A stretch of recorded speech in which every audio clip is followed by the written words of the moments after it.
Where do you find God? Almost sounds like a loaded question, doesn't it? I mean, if God was someone you could find, wouldn't everyone be out searching? Well, rather than looking for something elusive, like a pot of gold at the end of the rainbow, I reckon it's more about learning to recognise the way God is already present to us in our everyday lives. I'm Lizzie Oakes, and this is Where Do You Find God? My guest on the podcast today is Frank Ching, who heads up Promise Keepers. Now, here's a funny story. The first time I met Frank, and Frank might not remember this, it was a number of years ago now at a church in Auckland. He was playing some kind of drums. I don't know if they were Congo drums or bongo drums. Does this sound familiar? Yeah. Yeah, you were playing them. And actually I was there with my brother and sister. And my brother actually pointed to you and said, "Don't you think he looks like our dad?" And I went, "Oh my gosh, he literally does." Yeah, your brother used to say that to me all the time. And even with you being here with me today, it's a funny old thing. I'm like, you walk in, I'm like, yeah, you just, the way you look, you remind me of my dad. So good to see you again. Now. You're not old. You don't look like him. I mean, he's home in heaven, but it's just something about your face does look like him. Frank, welcome to Where Do You Find God? Thank you. I mentioned Promise Keepers, but you've got quite a diverse background. I know you have a real heart for business. Tell us a little about yourself. Well, I've been in business for probably 20-odd years. A lot of that time was also international business. My father was a businessman, although he wasn't good at it because I say to people, he'd give everything away. Oh, right. And that's a good thing, but it just wasn't good for his business. So I think a lot of us, there were 7 of us, and I'm the oldest of 7, and 6 boys and 1 girl. All of us have had or have business, and so we have that entrepreneurship, that enterprising spirit. But I've also really always wanted to go into ministry after our time in early 2000s in WAWAM. And Nashville, when my wife and I went to DCS. Oh, right. So and I came back and said, "Lord, I'm ready to go to ministry." But business was the call at the time. Yeah. And how long have you been doing the Promise Keeper thing now? Guys, I haven't been counting because it's just so much fun. No, 2.5 years. 2.5 years. I love that. So good. Frank, in Acts chapter 17, verse 27, it says, "God intended that they would seek him and perhaps reach out for him and find him, though he is not far from each one of us." So my question for you today, Frank, is where do you find God? Really, really good question. Remember, we were for me to come on this podcast last year, and I remember struggling to think about the question, and I thought, well, God is everywhere. But lately, thinking about it, actually, it is true, God is everywhere, but where do I go and find my time with the Lord, And for me, it's worship. And because we live in Taranaki, New Plymouth, it's 5 hours from anywhere. And so I spend quite a bit of time on the road. And so a lot of the times I don't have music on. Sometimes I listen to podcasts or sermons. I listen to you, Lizzie. You can listen to yourself, sir. Exactly. So a lot of the times I don't have any radio music or anything at all, but just listen to the sound of the wind and listen to my head and just talk to God.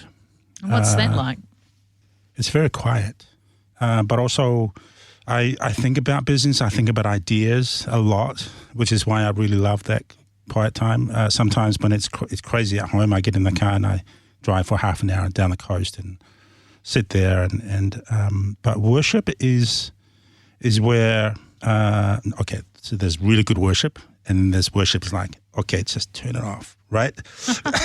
and what I mean by that is when worship just really exalts the name of the Lord, and it takes the focus off ourselves, but just really focus on God.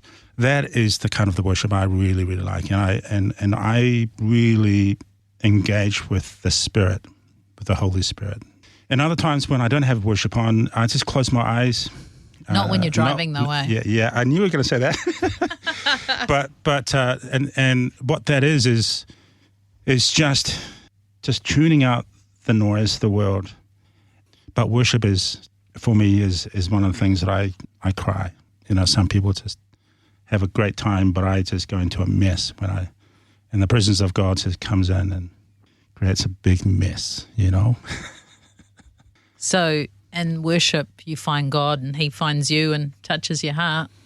Yeah, I mean, I remember we were talking about our kids before, and when my son, one time when my son was signed up to do a luxury yacht course up in the north of Auckland, Warkworth or something like that. So he was only going to go for 3.5 months. And I remember in the scullery, and my wife found me, and I shut the door in the scullery, and I was just bawling my eyes out. Part of that was because I'd just been grieving for my dad's passing prior to that. And then my son was going for 3 months. I was like, oh my gosh. But I remember just crying out to God, you know. Worship was my, not escape, but is where I would go and just spiritually connect with the Lord. Yeah. I love what you talk about being in the car, because I have a daily practice as I come to work where I spend time with God in the car. Yeah, in Auckland it's 20-minute drive and you're in the car for half an hour or 1 hour. Yeah.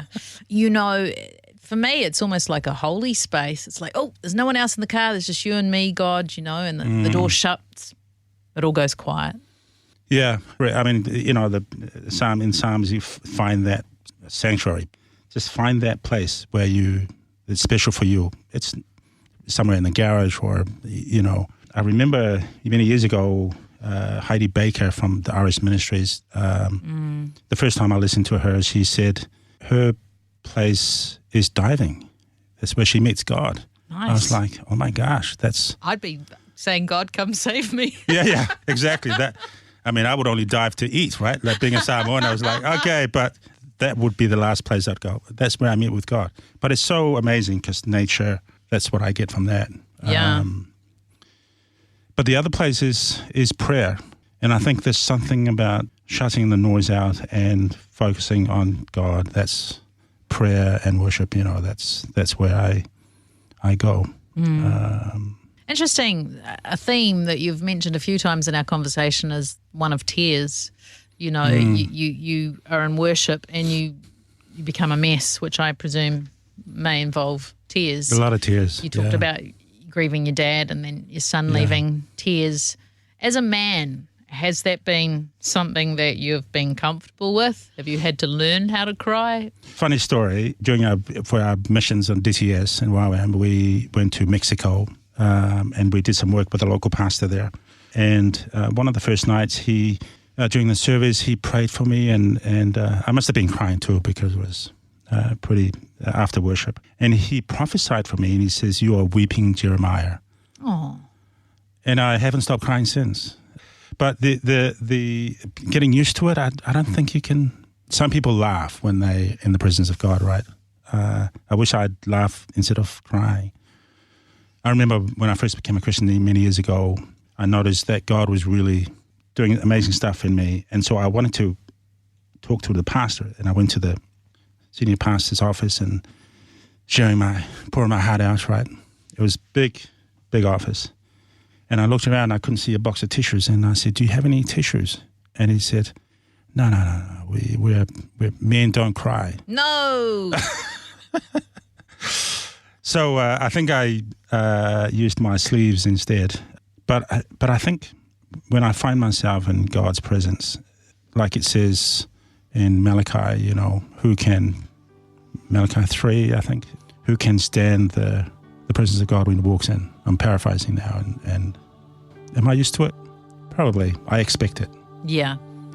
In fact, I don't think about it. It just happens. And God's there with you in the tears, right? That's right. Frank, thank you for joining me today on Where Do You Find God? You're welcome. Nice to be here. Tune in every Wednesday afternoon at 4:30 on Sanctuary, or listen and subscribe via your favourite podcast platform and give us a review so others can find us.